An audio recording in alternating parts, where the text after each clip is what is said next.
Fil-preżenza tal-Ministru għall-Ekonomija, il-Fondi Ewropej u l-Artijiet Silvio Xkembri, tfakkar il-5 anniversarju tal-Awtorità Maltija għall-Innovazzjoni Diġitali, l-MDIA, waqt li wkoll ġie diskuss l-iżvilupp li ġabet magħha l-intelligenza artifiċjali f'pajjiżna u dak li hu mistenni li jsir fis-snin li ġejjin. Il-Ministru qal li din l-Awtorità Nazzjonali tassigura s-sigurtà ċibernetika u għandha l-kompitu li trawwem l-iżvilupp u l-innovazzjoni fit-teknoloġija Maltija. L-għana ħari tal-istess awtorità u li tkompli tixpruna l-innovazzjoni mibnija fuq standards. Stqar ukoll il-Gvern għandu rwol kruċjali li jħaddan l-innovazzjoni teknoloġika. Qal kif l-istrateġija tal-awtorità għandha tkompli tiġi żviluppata biex l-MDIA tkun tista' tgħin lill-istudenti jkomplu bl-istudji tagħhom fl-intelligenza artifiċjali, fir-robotika u fuq sma oħrajn. Mal-mikrofonu ta' Wan il-Ministru Xkembri stqar kif propju fl-2018 meta twaqfet din l-awtorità l-iskop prinċipali kien li jibdew jiddaħħlu kunċetti ġodda. Iżda tul is-snin l-MDIA komplet tikber fl-importanza tagħha. Sentejn ilu diġà nidejna l-Istrateġija Nazzjonali għal pajjiżna,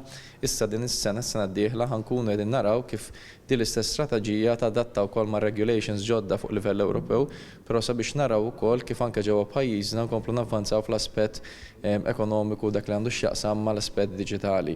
Primarjament is-settur edukattiv u l-skills li għandhom bżonn iż-żgħażagħ Malti u Mawċin sabiex ikunu jistgħu jieħdu l-opportunitajiet li bħala pajjiż inkunu qegħdin allura jkollna ġewwa pajjiżna. Għal din is-sena u s-sentejn li ġejjin, l-MDIA tfassal pjan b'4 miri strateġiċi, inkluż il-provvista ta' servizzi, il-governanza u l-komunikazzjoni. Fl-istess konferenza tkellem ukoll il-kap eżekuttiv tal-MDIA Kenneth Brinkat li stqar kif l-intelligenza artifiċjali hi dinamika ħafna llum il-ġurnata u wara 3 snin qed tinħass il-ħtieġa li ssir bidla. Dan qed isir permezz ta' riċerka u konsultazzjoni ma' kull settur. Għaldaqstant qed nagħmlu għalissa konsultazzjoni mal-stakeholders ta' kull settur, iżda il-ħsieb huwa li fil-bidu tas-sena d-dieħla se jkun hemm konsultazzjoni wkoll pubblika għall pubbliku ġenerali. U tem jistieden lil kull min jixtieq jgħaddi xi suġġerimenti jew javviċina lill-awtorità waqt li wkoll jirreġistra l-konsultazzjoni pubblika